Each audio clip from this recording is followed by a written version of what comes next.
नमस्कार, मैं हूं आपके साथ अंकिता पाल। बुलेटिन की शुरुआत करते हैं बड़ी खबर से। इस वक्त की बड़ी खबर देहरादून से, जहां पर धामी कैबिनेट की बैठक हुई है। बड़ी खबर इस वक्त की 17 प्रस्तावों पर कैबिनेट की मुहर लगी है।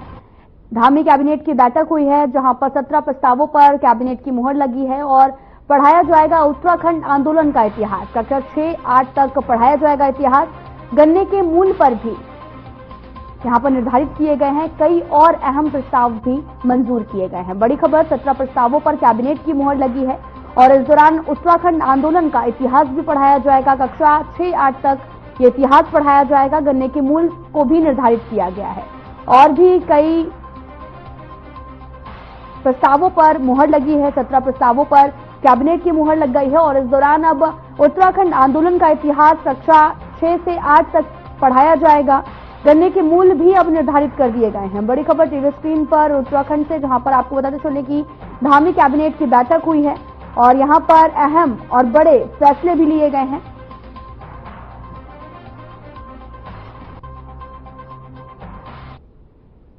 खबर मंगलौर से है, जहां पर पुलिस और बदमाशों के बीच में मुठभेड़ हुई है। मुठभेड़ में एक बदमाश घायल हुआ है और घायल को उपचार के लिए सिविल अस्पताल रुड़की भेजा गया है। पुलिस के आला अधिकारी भी मौके पर पहुंचे और सिविल अस्पताल पहुंचे, जहां पर आरोपी बदमाश लंढौरा में हुई हत्या के मामले में शामिल बताया गया है। और साथ ही मंगलौर कोतवाली क्षेत्र के लंढौरा में 28 फरवरी की शाम इकराम और ताजिम को एक दुकान के सामने पैसे के लेन देन के हिसाब को लेकर विवाद हुआ था और गोली मार दी गई थी, जिसके बाद में इकराम की उपचार हेतु ले जाते समय मृत्यु हो गई और ताजिम घायल हुआ था, जिसका उपचार चल रहा है। पुलिस ने तहरीर के आधार पर निपुल आदि के खिलाफ मुकदमा दर्ज किया है। साथ ही तीनों पकड़े गए बदमाशों के कब्जे से एक देसी तमंचा, 315 बोर जिंदा और खोखा कारतूस बरामद किया गया है। एसपी देहात ने बताया कि पकड़े गए बदमाशों के खिलाफ पूर्व में भी थाना मंगलौर और अन्य थानों में हत्या के प्रयास और लूट डकैती जैसे मुकदमे दर्ज हैं। अभी करीब 12 बजे की घटना है। इंस्पेक्टर मंगलौर ने सूचित किया कि उसके यहाँ कुछ 3 बदमाश पुलिस से फायर होके फरार हुए हैं, भागे हैं। पुलिस ने उनका पीछा किया। पीछा करने पर एक बदमाश ने इन पर पुलिस को टारगेट करके फायर किया, तो पुलिस ने भी जवाबी फायर किया, जिसमें उसके पैर में गोली लगी। उसको यहाँ लाया गया। तो प्रथम दृष्टया जो सूचना प्राप्त हुई, 2 दिन पहले 28 तारीख को मंगलौर थाना क्षेत्र के लंढौरा चौकी में 2 लोगों पर, ये 3-4 लोगों ने, जिनका नाम एफआईआर में दर्ज है, उन्होंने फायर किया था, जिसमें एक व्यक्ति की हॉस्पिटल ले जाते समय डेथ हो गई। तो उसके तुरंत बाद वो जो नेम्ड लोग थे जिन्होंने उन पर अटैक किया था, उनको लेकर, उनके अरेस्टिंग को लेकर के 2-3 टीमें बनाई थी। खबर ऋषिकेश से है, जहां पर पुलिस को चेकिंग के दौरान बड़ी सफलता मिली है। तो वहीं सुभाष नगर बनखंडी के पास से एक तस्कर को वाहन के साथ में गिरफ्तार किया गया है। साथ ही चेकिंग के दौरान 1 किलो 105 ग्राम गांजे भी बरामद किए गए हैं। साथ ही आपको यह भी बता दें कि तस्कर की पहचान राजकुमार जाटव उर्फ रामू बनखंडी निवासी ऋषिकेश के रूप में हुई। तो वहीं मामले की जांच में पुलिस जुटी हुई है। शातिर तस्कर के खिलाफ कई धाराओं में पुलिस ने मुकदमा दर्ज किया है। कोतवाल का भी कहना है कि नशे के कारोबार करने वालों पर पुलिस की खास नजर भी रहेगी। एसएसपी अजय सिंह के निर्देश पर शहर के कई कोने में चेकिंग अभियान चलाया जा रहा है।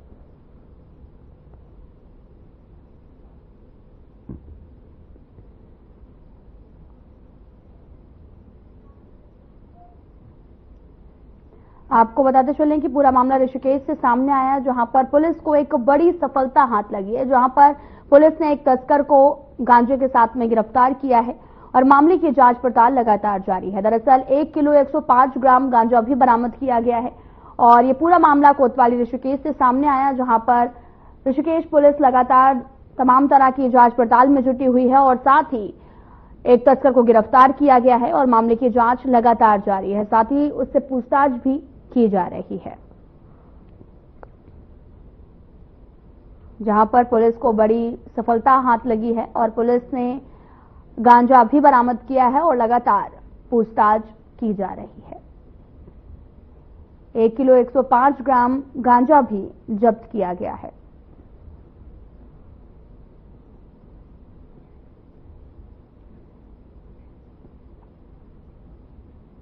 उत्तराखंड की पावन धरती पर स्थित चारधाम यात्रा की तैयारियां जोरों पर हैं। धार्मिक आस्था से जुड़े इन धामों के दर्शनों के लिए हर साल लाखों श्रद्धालु देश विदेश से यहां पर पहुंचते हैं। 30 अप्रैल से शुरू हो रही यात्रा के लिए प्रशासन ने खास व्यवस्थाएं की हैं ताकि श्रद्धालुओं को किसी भी प्रकार की परेशानियों का सामना न करना पड़े, और ऐसे में सभी विभाग चारधाम यात्रा को लेकर अपनी अपनी तैयारियों में भी जुटे हुए हैं।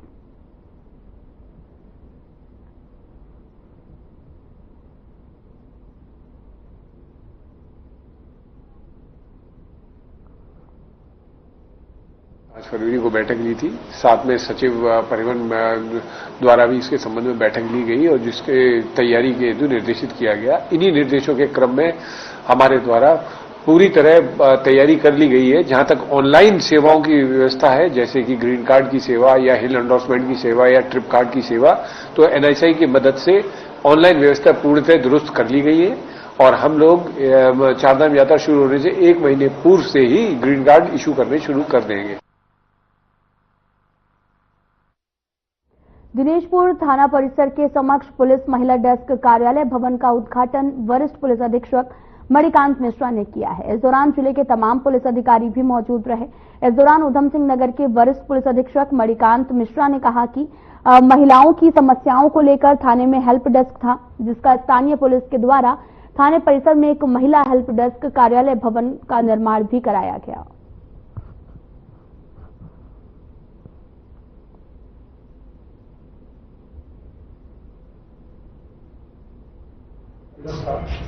दिनेशपुर थाने में थानाध्यक्ष और क्षेत्राधिकारी इन लोगों के द्वारा मिलकर एक अलग से महिला डेस्क बनाया गया। इसके लिए अलग एक कमरा बनाया गया जिसमें सभी सुविधाएं जो एक महिलाओं की समस्याओं की रहती हैं वो मुहैया कराई गई हैं और बातचीत करने के लिए, उनकी समस्याओं का समाधान करने के लिए उसमें पर्याप्त संख्या में फर्नीचर भी रहेंगे, जिससे कि लोग बैठकर अपनी बात, अपनी समस्या को पुलिस कर्मचारी को बता सकते हैं। थानाध्यक्ष महोदय और हमारे सीओ साहब वर्मा जी और हमारे जिले के कप्तान मणिकांत मिश्रा जी आए थे, कमरे का उद्घाटन किया। महिला हेल्पलाइन के लिए बड़ी प्रतिपूर्ण होती थी, महिलाओं की कोई सुनाई नहीं होती थी। अब उनके यहाँ सुनाई के लिए एक अलग से कमरा बना दिया गया है। कोई महिला हमारी बहन आएगी, उनकी सुनाई होगी थाने में।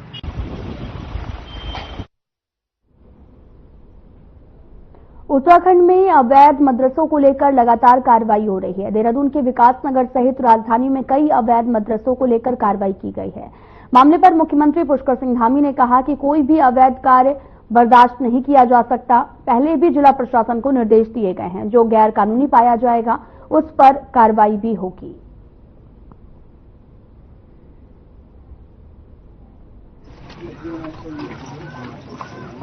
देखिए, तो हमने पहले ही कहा है कि जो भी इस प्रकार के अवैध निर्माण है, अतिक्रमण है, उनको हम हटाएंगे और वो हमारा पहले से ही जो लोगों ने ऐसे अवैध अतिक्रमण किए हैं या निर्माण किए हैं उनको सूचना दे दी गई है। उनको पहले ही कहा है कि वो स्वयं हटा लें, अन्यथा प्रशासन जो है उसको हटाएगा। नाम तो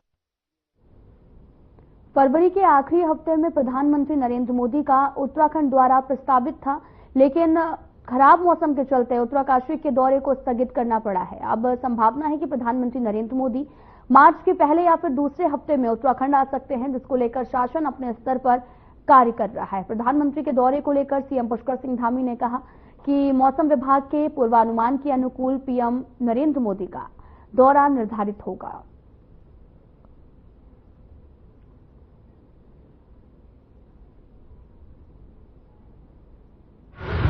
दौरा प्रस्तावित है और मौसम विभाग की जैसी सूचना होगी, जो भी उनके अनुसार पूर्वानुमान होंगे, उसके अनुसार जो है आगे बढ़ेगा।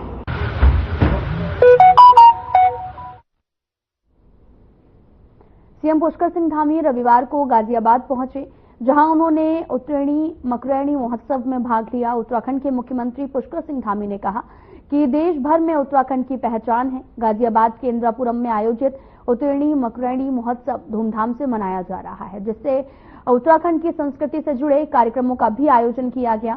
सीएम ने इस मौके पर कहा कि गाजियाबाद ही नहीं, देश और विदेश में उत्तराखंड के लोग मौजूद हैं, जो इस तरह का आयोजन कर उत्तराखंड की सभ्यता को सभी तक पहुंचा रहे हैं। उत्तराखंड में देश भर में अपनी एक पहचान स्थापित की है, जहां जहां उत्तराखंड के लोग जाकर निवास कर रहे हैं।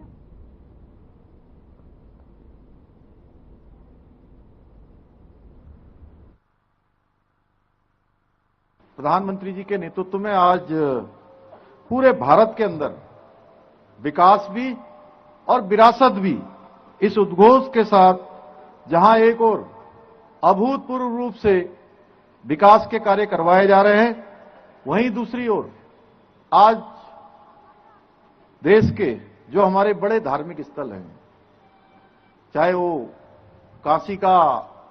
काशी विश्वनाथ कॉरिडोर हो, उज्जैन में महाकाल लोक हो, एवं अयोध्या में जहां भगवान राम पैदा हुए और हम सब लंबे समय से कई पीढ़ियां इस प्रतीक्षा में थी कि जहां भगवान राम पैदा हुए वहां उनका भव्य और दिव्य मंदिर बनना चाहिए।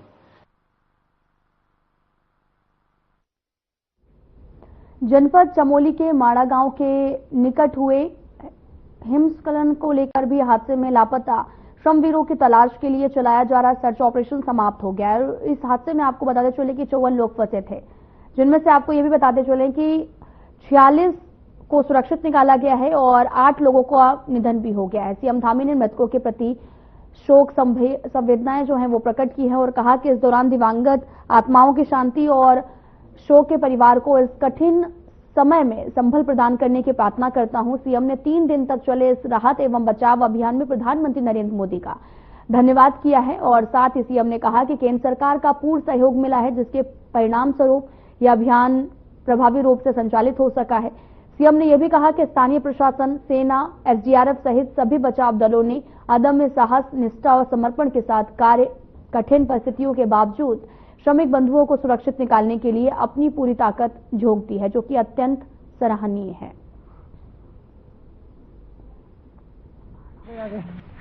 पीछे वाले चेंज करने करो।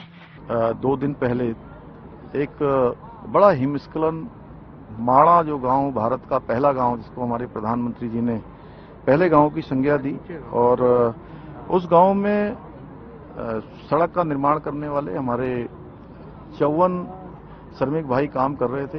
अचानक हिमस्खलन हुआ, बड़ा एवलांच आया और उसमें से अभी तक चूंकि लगातार ये 3 दिनों से, जो 2 दिनों से रेस्क्यू अभियान चल रहा है, उसमें सभी लोगों ने बहुत प्रयास करके, सेना के लोग हैं, बीआरओ के लोग हैं, आईटीबीपी है, एनडीआरएफ के लोग हैं, एसडीआरएफ के लोग हैं, जिला प्रशासन है, स्वास्थ्य विभाग, खाद्य विभाग, सभी विभागों के लोग, बीआरओ, सब मिलकर उन्होंने बहुत अच्छा किया। 46 लोग जो हमारे वहां पर जीवित अवस्था में थे, उन सभी को बद्रीनाथ से जोशीमठ शिफ्ट किया।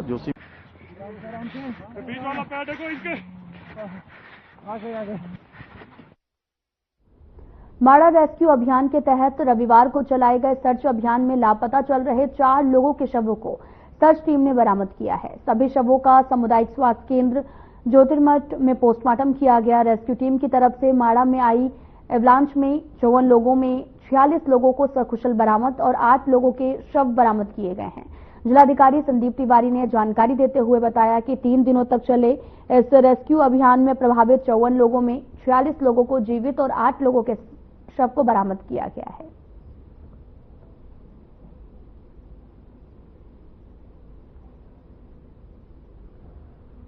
देखिए, जैसी खबर वहाँ आर्मी और आईटीबीपी की टीम ने अभी दी है माड़ा बद्रीनाथ से, तो जो लास्ट मिसिंग पर्सन थे उनकी बॉडी रिट्रीव हो गई है और टोटल इसमें 54 लोग थे, जिसमें से 46 अलाइव थे और 8 डेड बॉडीज रिट्रीव हुई हैं। 7 डेड बॉडीज हमारी जोशीमठ आर्मी हॉस्पिटल में आ चुकी थी और डिस्ट्रिक्ट हॉस्पिटल में उनका पोस्टमार्टम किया जा रहा है और एक बॉडी अभी वहाँ मिली है जस्ट अभी, तो उनको भी लाने की कार्यवाही की जाएगी। उत्तराखंड भारतीय जनता पार्टी के संगठन चुनाव चल रहे हैं और मंडल अध्यक्ष की नियुक्ति के बाद में अब जिला अध्यक्षों के लिए प्रक्रिया चल रही है। इसको लेकर उत्तराखंड बीजेपी के प्रदेश महामंत्री आदित्य कोठारी ने कहा कि जिला अध्यक्ष के लिए मानक रखे गए हैं और इसके लिए कम से कम 45 साल और ज्यादा से ज्यादा 60 साल उम्र होनी जरूरी है। वहीं जिसको इस पद पर निर्वाचित किया जाएगा वो पार्टी का कम से कम 6 साल से सक्रिय सदस्य हो।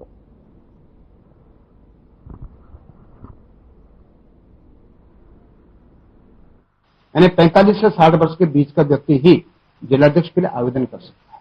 दूसरी, हमने उसकी योग्यता ये रखी है कि वो भारतीय जनता पार्टी का सक्रिय सदस्य, और सक्रिय सदस्य वही व्यक्ति बन सकता है जो विगत 6 वर्षों से भारतीय जनता पार्टी में सक्रिय रूप से काम कर रहा है। उसी को हमने सक्रिय सदस्य दी है और सक्रिय सदस्य ही जिलाध्यक्ष के लिए नॉमिनेशन फॉर्म भर सकते।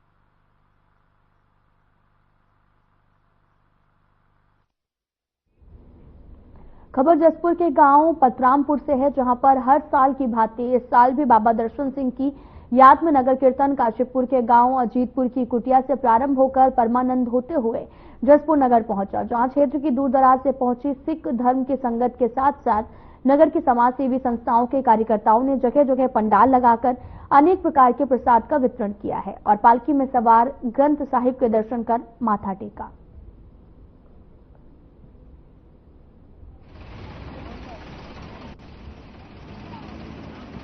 हर वर्ष बाबा दर्शन सिंह कुंडी वालों की याद में बाबा गुरदेव सिंह जी द्वारा ये नगर कीर्तन निकाला जाता है और जो जीतपुर से शुरू होकर हमारे पतरामपुर कुटिया तक जाता है। इसमें तमाम क्षेत्र के जो हमारे सिख भाई हैं वो बढ़ चढ़कर हिस्सा लेते हैं और जैसा कि इनका अमृतसर में मेन गुरुद्वारा है। अजीतपुर काशीपुर से शुरू होता है और पतरामपुर कुटिया पे इसमें जाना है और ये नगर कीर्तन जो बाबा दर्शन सिंह जी हमारे हुए हैं जो कुल्ली वाले महापुरुष थे बाबा दर्शन सिंह जी, उनकी याद में ये नगर कीर्तन हर साल निकलता है और बाबा गुरदेव सिंह की अगुवाई में यह नगर कीर्तन निकलता है और ये काशीपुर से लेते हैं और ये पतरामपुर में जाकर संपन्न होगा। वहाँ अखंड पाठ रखे जाते हैं और भोग पड़ते हैं। फिर अब वहाँ ढाकी लगे हुए हैं और वहाँ लंगर भी खूब अटूट लंगर भी चलता है। प्रदेश कांग्रेस महामंत्री नवीन जोशी का बयान सामने आया। उन्होंने मुख्यमंत्री पुष्कर सिंह धामी से संसदीय कार्य मंत्री प्रेमचंद अग्रवाल को तत्काल मंत्रिमंडल से बर्खास्त करने की मांग की है। मुख्यमंत्री को लिखे गए पत्र में उन्होंने कहा, उत्तराखंड राज्य विकट भौगोलिक परिस्थितियों वाला राज्य है जिसका निर्माण एक ऐसे अहिंसक आंदोलन की परिणति है जिसका देश और दुनिया में एक मिसाल है।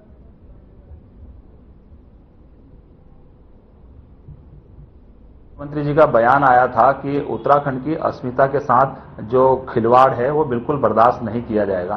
तो ये जो बयान है बिल्कुल स्वागत योग्य है और हम मुख्यमंत्री से अपेक्षा करते हैं कि ये इनके जो मंत्री प्रेमचंद अग्रवाल जी ने विधानसभा के अंदर इस प्रकार जो बात करी तो इसकी शुरुआत वो यहीं से करें, प्रेमचंद अग्रवाल जी को बर्खास्त कर दें। और इन्होंने तो सिर्फ इनके प्रदेश अध्यक्ष जी ने उनको अपने कार्यालय में बुलाया और बात खत्म हो गई है। राज्य की जनता जानना चाहती है कि आपने उस मंत्री के खिलाफ क्या कार्रवाई करी है जिसको जनता ने चुनकर भेजा है।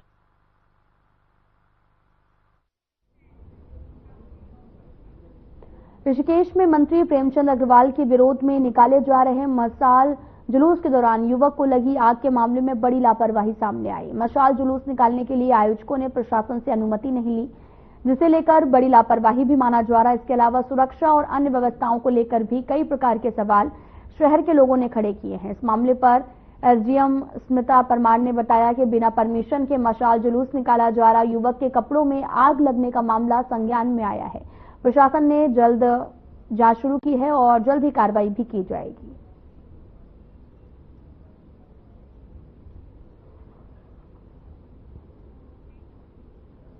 विकासनगर कोतवाली में पुलिस क्षेत्राधिकारी भास्कर लाल शाह ने एक प्रेस कॉन्फ्रेंस की, जिसमें कई खुलासे भी किए। 2 अभियुक्त जिन्होंने विकासनगर क्षेत्र से 11 बाइकों को चोरी किया था, उनको भी गिरफ्तार किया गया है। वहीं ये दोनों अभियुक्त पोटा साहिब हिमाचल प्रदेश जिला सिरमौर के रहने वाले हैं। वहीं दोनों अभियुक्त को गिरफ्तार करके न्यायालय में पेश किया जाएगा।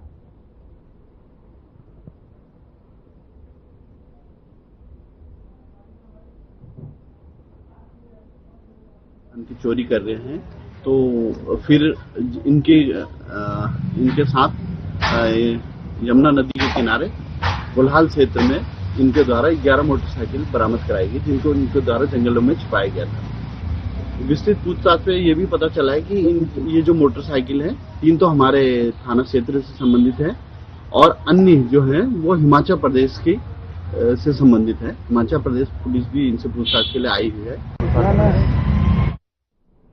ऋषिकेश पुलिस को एक बड़ी सफलता मिली है। पुलिस ने एक तस्कर को गिरफ्तार किया जिसके पास से 1 किलो 105 ग्राम गांजा बरामद हुआ है। पुलिस ने वाहन को भी सीज किया है और साथ ही आपको बता दें कि चेकिंग के दौरान 1 किलो 105 ग्राम गांजे के साथ ऋषिकेश पुलिस ने तस्कर को दबोचा है। तस्कर के खिलाफ कई धाराओं में पुलिस ने मुकदमा दर्ज किया है।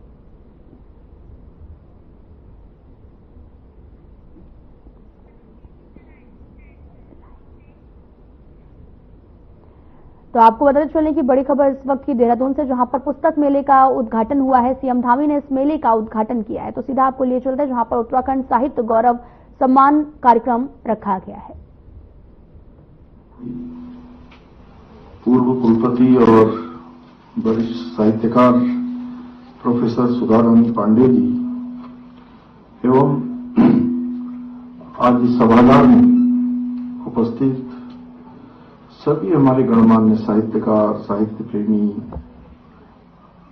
विभिन्न विभिन्न स्थानों से आए हुए हमारे सभी विद्वजन, उपस्थित भाइयों बहनों, हमारे कुछ छात्र छात्राएं भी दिख रही हैं, मीडिया के हमारे सभी मित्र, मैं सबसे पहले तो आप सभी का आज इस अवसर पर जहां उत्तराखंड साहित्य गौरव सम्मान समारोह जो हम सब के हाथों से आज यहां पर संपन्न हुआ, आप सब इतनी बड़ी संख्या में पधारे हैं, मैं आप सभी का अपने हृदय से स्वागत करता हूं, आप सबका अभिनंदन करता हूं और आप सभी महानुभावों एवं साहित्य रसिकों के समूह उपस्थित होकर मुझे अत्यंत ही हर्ष का अनुभव हो रहा है। मेरे लिए बड़े हर्ष का विषय है कि मुझे आप जैसे आज महान साहित्यकारों को सम्मानित करने का शुभ अवसर प्राप्त हुआ और सच में जैसा अग्नि सुबोध उनियाल जी ने कहा कि आप सब अपनी लेखनी से समाज को दिशा देने का काम करते हैं और आप सबको सम्मानित करते हुए ऐसा नहीं लग रहा था कि आप कोई सम्मान कर रहे हैं, ऐसा लग रहा था कि हम सब भी सम्मानित हो रहे हैं।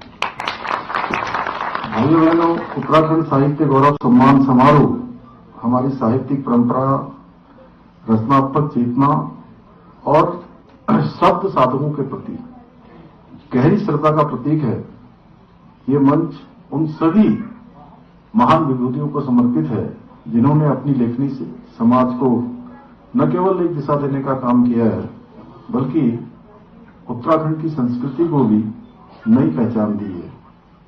यह हम सबके लिए अत्यंत गौरव का विषय है कि हम आज इस साहित्योत्सव के अंतर्गत उत्तराखंड के सर्वोच्च साहित्यिक सम्मान उत्तराखंड साहित्य भूषण से एक ऐसी विभूति को सम्मानित कर रहे हैं जिनकी लेखनी से साहित्य जगत का प्रत्येक साहित्य प्रेमी परिचित है।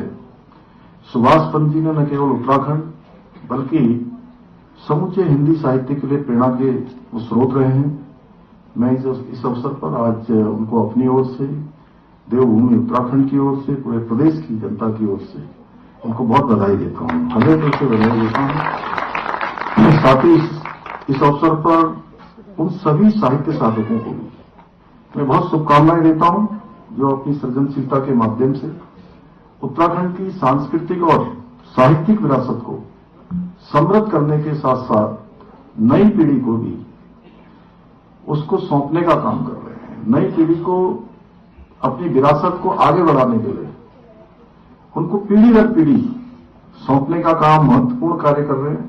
भाइयों बहनों, हमारी देवभूमि हमेशा से ये रचनात्मकता की भूमि रही है, योग की भूमि रही है, ज्ञान की भूमि रही है और संस्कृति का एक अद्भुत केंद्र रही है जहां विचारों की ज्योति ने हर युग में समाज को प्रेरित करने का काम किया है, समाज को दिशा देने का काम किया है।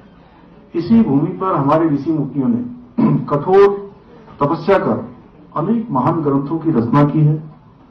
हमारे प्रदेश में स्थित पहाड़ों की विशालता, गंगा की पवित्रता और 73% भूभाग हमारा वनों से आच्छादित, हिम चोटियों से आच्छादित, अद्वितीय प्राकृतिक सौंदर्य से अमित लेखकों को, कवियों और विचारकों को प्रेरणा प्रदान करने का काम इस भूमि ने किया है। गुरुदेव रविंद्रनाथ टैगोर जी ने रामगढ़ की शांति में अपने अमर काव्य रचे। महादेवी वर्मा जी ने हिमालय से संवाद कर अपनी कालजयी रचनाओं को आकार दिया। सुमित्रानंदन पंत जी ने कौसानी की वादियों से देश दुनिया को शब्दों के माध्यम से जोड़ने का काम किया। शिवानी जी ने अपने कथा संसार में उत्तराखंड की संस्कृति और परंपराओं को जीवंत किया, जबकि शैलेश मटियाली जी ने सामाजिक यथार्थ को अपनी लेखनी में पिरोकर पहाड़ का प्रेमचंद कहलाने का गौरव प्राप्त किया। फिलहाल बुलेटिन में इतना ही। नमस्कार।